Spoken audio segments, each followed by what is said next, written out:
வாங்க, இன்னைக்கு நாம எல்லாரும் சேர்ந்து ஒரு டைம் டிராவல் பண்ணலாம். ஒரு 2000 வருஷம் பின்னாடி போய் காதல், கடமை, காத்திருப்பு இந்த 3 உணர்ச்சிகளையும் ஒன்னா சேர்த்து பிணைஞ்ச ஒரு அற்புதமான பழந்தமிழ் கவிதைய பத்தி பார்க்கலாம். அந்த கவிதையோட பேரு தான் முல்லைப்பாட்டு. இந்த கவிதையை இந்த வரிகள்ல இருந்து ஆரம்பிக்கலாம்னு நினைக்கிறேன். பாருங்க, போருக்கு போன கணவனுக்காக காத்துக்கிட்டு இருக்கிற ஒரு ராணியோட மனவலி இந்த ஒரு வரியில எவ்வளவு ஆழமா வெளிப்படுது. இதுதான் முல்லைப்பாட்டோட சாராம்சமே. முதல்ல இந்த முல்லைப்பாட்டு எங்க இருந்து வருதுன்னு தெரிஞ்சுக்கலாம். இது சங்க இலக்கியம்னு சொல்ற ஒரு பெரிய கவிதை தொகுப்போட ஒரு பகுதி. இந்த சங்க இலக்கியத்தை நம்ம ரொம்ப சிம்பிளா ரெண்டா பிரிக்கலாம்.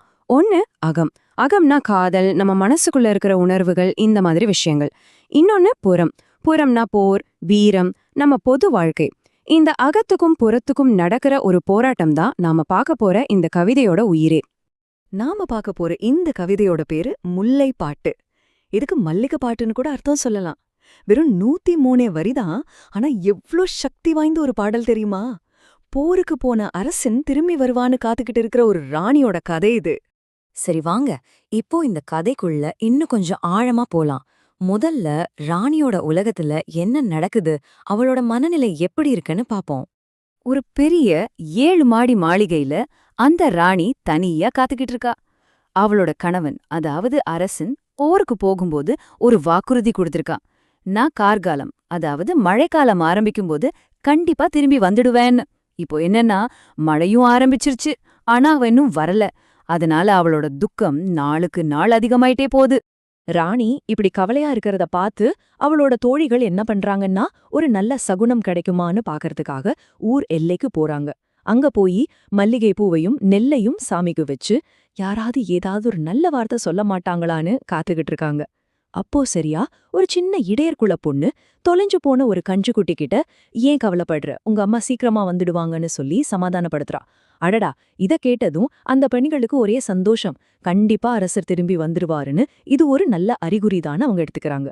ஆனா என்ன ஒரு விஷயம்னா, இந்த நல்ல சகுனம் கூட ராணியோட மனச முழுசா சமாதானப்படுத்தல. அவளோட தனிப்பட்ட துயரம் அந்த அளவுக்கு ஆழமா இருக்கு. அவளோட பூ மாதிரி இருக்கிற கண்கள்ல இருந்து கண்ணீர் அப்படியே முத்து முத்தா கொட்டுதுன்னு கவிதை சொல்லுது. இப்போ திடீர்னு நாம காட்சிய மாத்த போறோம். ராணியோட அமைதியான ஆனா சோகம் நிறைஞ்ச உலகத்துல இருந்து பல மைல் தூரத்துல இருக்கிற அரசனோட போர்க்கள பாசறைக்கு போக போறோம். இங்க எவ்ளோ பெரிய வித்தியாசம் இருக்குன்னு நீங்களே பாருங்க. ராணியோட மாளிகையிலிருந்து ரொம்ப தூரத்துல காடுகளெல்லாம் அழிச்சு கடல் மாதிரி பறந்து விரிஞ்சு ஒரு தற்காலிக ராணுவ முகாம அரசன் அமைச்சிருக்கான். இந்த ஒப்பீட்டை கொஞ்சம் பாருங்களேன். ஒரு பக்கம் ராணியோட அமைதியான ஆனா பதட்டமான காத்திருப்பு நிறைஞ்ச அரண்மனை.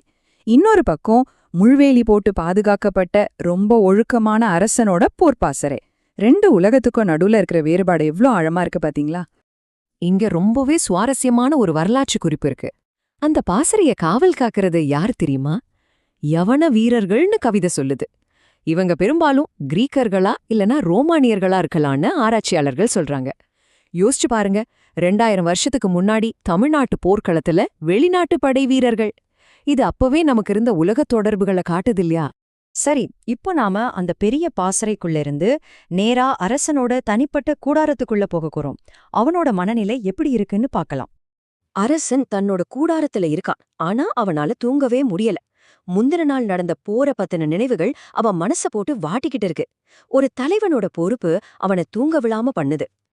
அவனோட கவலைகள் என்னன்னு கொஞ்சம் பாருங்க. போர்க்களத்துல காயம்பட்ட யானைகளோட ஓலம், வெற்றிக்காக தன் உயிரையே கொடுத்த வீரர்களோட தியாகம், அம்புபட்டு சாப்பிடாம நிக்கிற குதிரைகள், போரோட உண்மையான விலை என்னங்கறத அவர் ரொம்ப ஆழமா உணர்றான். இந்த இடத்துல கவிதா அவன ஒரு சாதாரண வீரனை காட்டல. தன்னோட கையில தலைய வச்சுக்கிட்ட யோசனையோட ராத்திரிய வெறிச்சு பாத்துக்கிட்டு இருக்கான். தன் நாட்டுக்கு ஒரு முழுமையான வெற்றியை எப்படி வாங்கி தர்றதுன்னு திட்டமிடுற ஒரு ராஜதந்திரியா அவனை நாம இங்க பாக்குறோம். இப்பதான் கதையோட திருப்புமுனையே வருது. கடமை முடிஞ்சுது, இனி காதலை நோக்கிய பயணம் ஆரம்பமாகுது.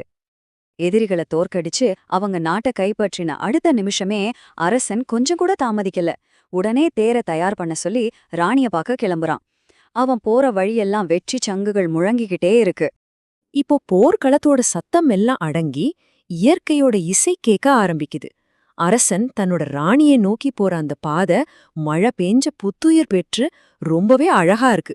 கவிதையில வர்ற இந்த வர்ணனைகளை கொஞ்சம் கேட்டு பாருங்க. கண்ணுக்கு வைக்கிற மை மாதிரி காயாம்பூ, தங்க நிறத்துல கொன்றைப்பூ, ரத்தச் சிவப்புல தோன்றி பூன்னு பூத்து குலுங்குதான். மான்களெல்லாம் சந்தோஷமா துள்ளி விளையாடுதான். இந்த செழிப்பான முல்லை நிலமே அரசனும் ராணியும் மறுபடியும் சேர போறத கொண்டாடுற மாதிரி இருக்கு. மல்லிகைப்பூ நிறைஞ்ச காடெல்லாம் வேகமா பின்னாடி போகுது. அரசனோட தேர் அவன் ராணிக்கு கொடுத்த வாக்க காப்பாத்துறதுக்காக மின்னல் வேகத்துல பறந்து போகுது. ஆக இந்த முழு பாடலும் நமக்கு சொல்ற ஒரு முக்கியமான விஷயம் இதுதான்.